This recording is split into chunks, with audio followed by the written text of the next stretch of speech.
hours. That tire warehouse in Torrington has been smoldering, causing evacuations, long hours for firefighters today.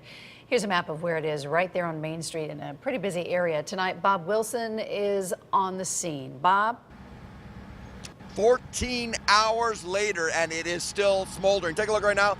They just fired up the foam again. They pulled the excavators back. They have big cutting tools on it so they can get at the fire, and they're still dousing hot spots. Very difficult to do.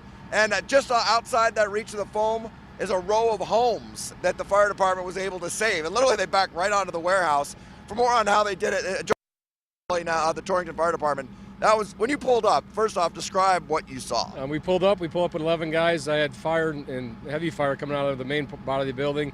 Knowing the building itself was in it, I knew it would be a difficult fire for us. We relied on mutual aid companies from halfway across the state to come help us out through our regional response plans. Now you're talking 25 towns, 200 firefighters. I mean, you had to plan everything down from even the fittings on the fire hydrants because some of the fittings don't match up with the other fire departments. Yeah, we had a recent fire in 2010 where we found some of the companies that came into our town didn't have a fitting because we have our own special hydrant in Torrington. So we ended up making sure all of the mutual aid companies that would come and help support us would have those fittings, and we also carry extra ones in the truck in case somebody doesn't have one. All right, so we've seen the big, huge flames. Describe what's going on here. This is literally hand-to-hand combat. Yeah, right now we have a couple excavators in there picking apart the steel, getting it off the tires so we can wet down the tires and get some foam on it to put the fire out.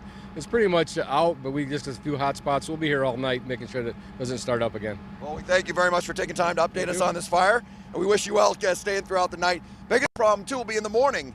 The fire marshals have to get in there and try to figure out a cause. Coming up tonight at 11 o'clock, we're going to take you and talk to those fire marshals to see exactly what lays ahead of them and how they're going to go about finding out how that started. I'm Bob Wilson, reporting live in Torrington, News 8.